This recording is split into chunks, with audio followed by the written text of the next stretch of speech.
السلام علیکم ورحمت الله وبرکاته. ملګرو مونږ چې کوم د زیارتونو کومه سلسله و مدینه منورې په هغې کې نن مونږ یو بل زیارت له راغلي یو چې مسجد قبلتین یعنی دوو قبلو والا چې کوم مسجد دی په مدینه منوره کې په کوم کې چې په د مونځ په دوران کې کوم کې چې نبی کریم صلی الله علیه وسلم 2 رکعاته مونځ په یو مونځ کې 2 رکعاته چې کوم د ماسپښین په مونځ کې بیت المقدس طرف ته کړي او 2 رکعاته چې کوم دی نو بیت الله شریف طرف ته کړي.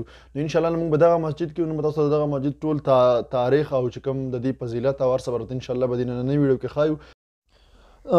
مسجد قبلتین صحیح ده. مسجد قبلتین چې کوم دی د دې جومات چې کوم اولی نوم نو دا و مسجد بنو سلمه. په دې ځای کې چې کوم دی نو د بنو سلمه چې کومه قبیله وه هغه به په دې ځای کې اوسېدله. صحیح ده. نو بیا نبي کریم صلی الله علیه وسلم دلته د یو صحابي یا د صحابي چې کوم دعا راغلی و د هغې چې کوم تعزیت دعا راغلی و نو په مدینه منوره کې چې کوم په دې ځای کې چې کوم دی نو نبي کریم صلی الله علیه وسلم د ماسپښین په مونځ کولو نو د مونځ په دوران کې چې کوم دی نو دغه الله پاک دغه حکم وکړو چې یاره نبی کریم صلی الله علیه وسلم ته چې ته دغه قبله چې کوم دی تحویل قبله چې کوم حکم راوړو نبی کریم صلی الله علیه وسلم د مونځ په دوران کې خپل مخ مبارک د بیت المقدس نه بیت الله شریف ته چې کوم دی نو تاو کړو او شاته چې کوم په مونځ باندې ولاړ کوم صحابه کرامو هغوی هم خپل مخونه بیت الله شریف ته چې کوم دی نو تاو کړل. نو زه دغه مسجد کې نن ولاړ یم. تاسو ته به زه د دې مسجد چې کوم دننه هم زه تاسو ته د دې ټول چې څنګه زیارت دی تاسو باندې د دننه نه هم کوم د بهر نه هم ان شاء الله دغه به تاسو نن زموږ سره به د نننۍ ویډیو کې وکړئ. نو د دې مسجد د دې وجې نه مسجد قبلتین وایي یعنې دوو قبلو والا مسجد. دا مسجد چې کوم دی دا د بهر نه چې کوم دی دا اوله کې دا چې جوړ شوی نو د عثمانیه دور کې دا جوړ شوی او د هغې نه پس دا بیا ملک پان بن عبدالعزیز چې کوم د سعودي عرب بادشاه دا هغه په دور کې بیا هم دا مسجد جوړ شوی. په دې مسجد باندې 2 قبې او 2 منارې دغه په دې باندې جوړې شوي دي. صحیح ده. په دې مسجد کې مخکې 2 محرابونه وو. مطلب یو محراب چې کوم و هغه کوم چې کوم اولی چې کوم نبي کریم صلی الله علیه وسلم بیت المقدس طرف ته مونځ کولو او دویم چې کوم بیت الله شریف ته. په دې کې 2 محرابونه وو.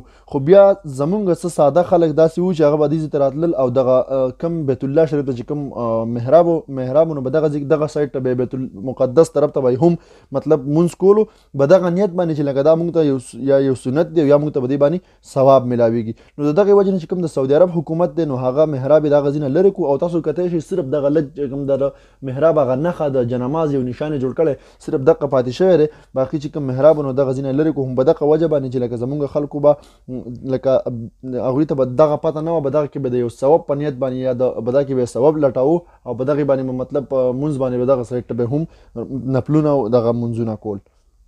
دا مسجد چې کوم دی دا مسجد سبعه یعنی یا مسجد فتح چې کوم د غزوه خندق چې کوم ځای کې غزا شوی و د هغې باندې هم زما ویډیو به د چینل باندې شته دی تاسو هغه هم کتلی شئ.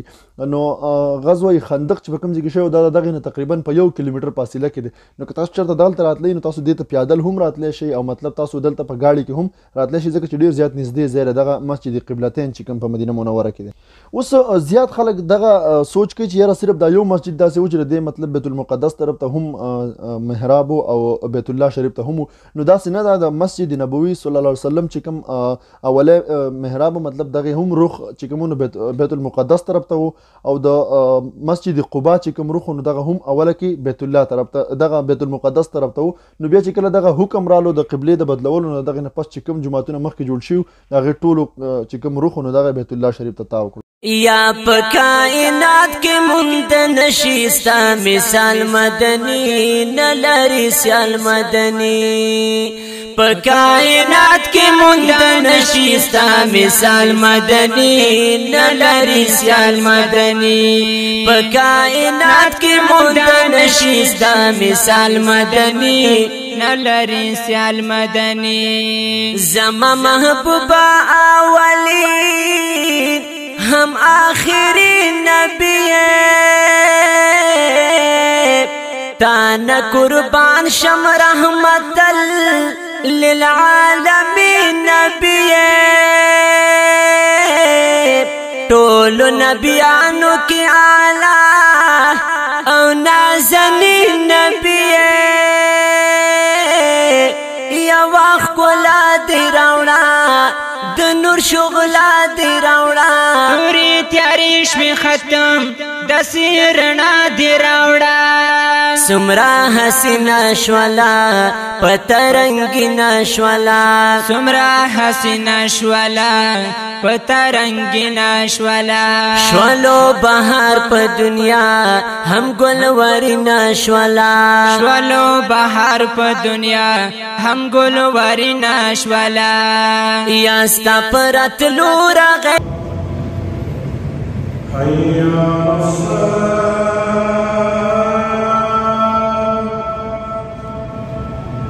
حي